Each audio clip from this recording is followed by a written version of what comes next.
Hey everybody, this is Evan Rogers coming at you with some more fancy language words. This one is probably the most important one. It is clauses. This is actually the term that I made this entire series for. But before we continue, let me just say that Patreon and Subscribestar, every single reward is available at the $1 level, so get your butt over there and get all my goodies. Hey, we got lots of stuff there, and you'll help support me throughout making all these videos, and I'd appreciate it greatly.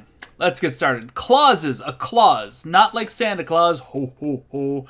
A clause is kind of like a sentence. Okay? So whenever you have a subject and a predicate, you have a clause. The issue is that sentences are oftentimes more than one single clause. This is probably the most important category, especially this. When we start learning about putting clauses into sentences in Japanese, like more than one clause, that's when we start losing students.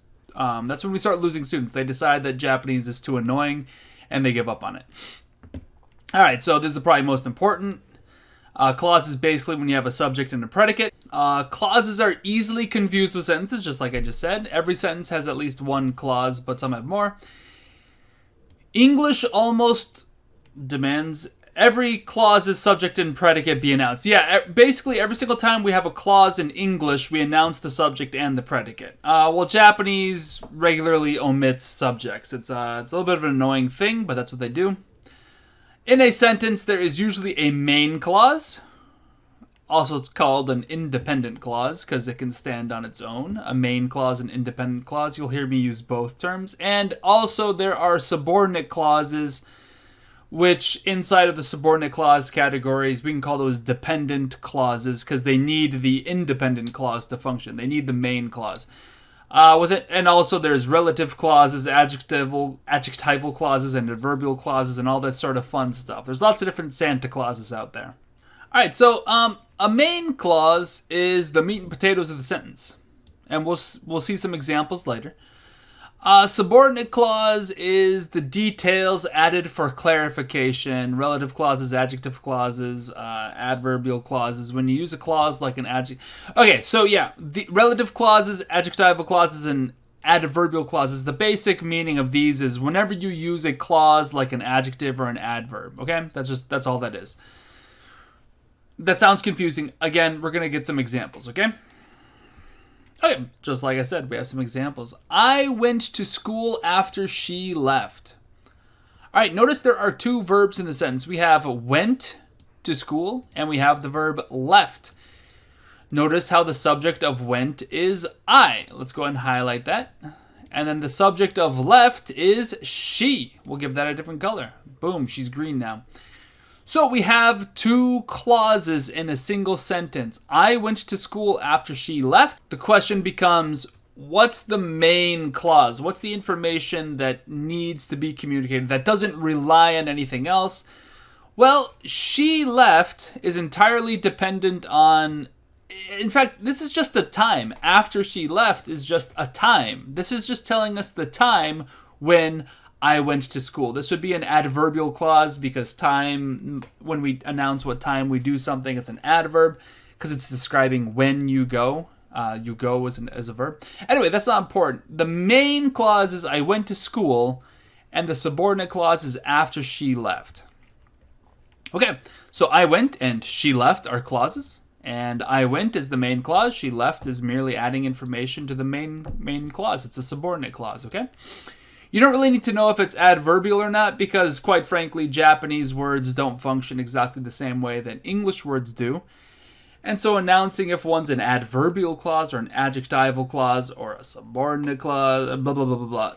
Or I guess that one's important. But all that other stuff isn't that important. All right. Again, I was watching Spider-Man. So the lizard saw the camera that Spider-Man wrote his name on. All right, we have a sentence. The lizard saw. So notice we have a verb there. The lizard saw.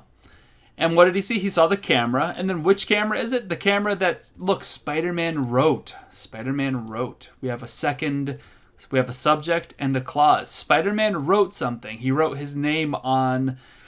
the camera. So notice how this sentence works in English. The Spider-Man wrote his name on the camera. And this camera is the lizard saw the camera. So, the important part is the lizard saw the camera and Spider-Man wrote his name on the camera. The question is so we have two clauses. We have two clauses. The question now becomes which one is the main clause and which one is the subordinate clause. Well, the answer should be fairly obvious because this Spider-Man wrote his name on, the thing that he wrote his name on is coming way before the clause even starts. Thus, it's such a weird clause, right? The camera that Spider-Man wrote his name on, that's not a sentence by itself. Thus, it can't be independent. By itself, it can't exist. Thus, it's not independent. America.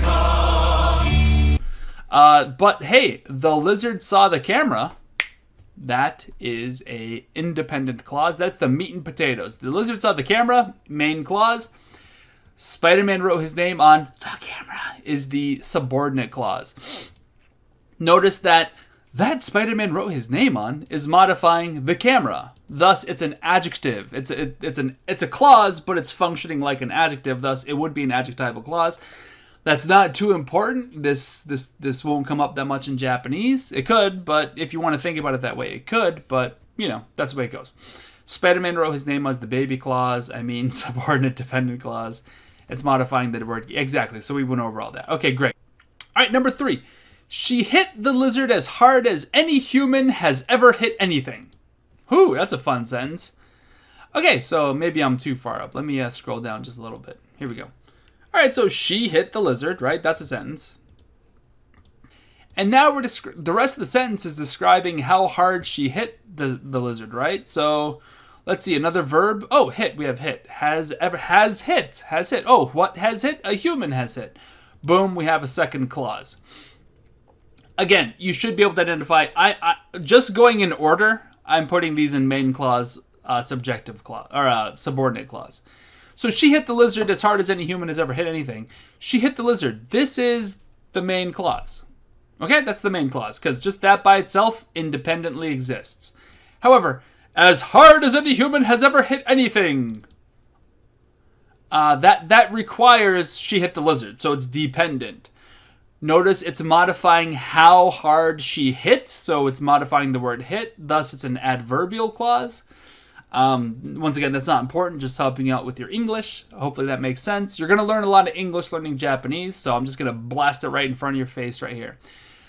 Human has ever hit anything is a subordinate clause. It's a relative clause. It describes how she hit the... Yeah, I should say it's a adverbial clause. Oh, I did. Great. It's an adverbial clause. And there you go. That is the difference between a clause and a sentence.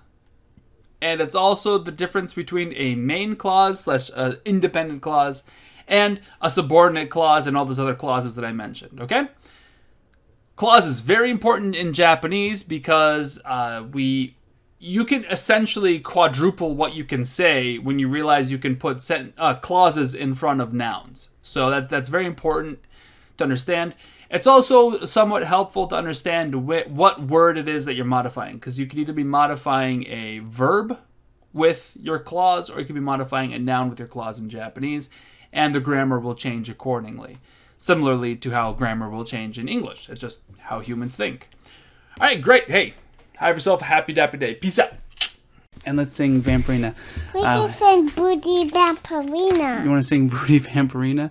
What's that song? We're living the scream. Whoa, Vampirina, I can make zoo.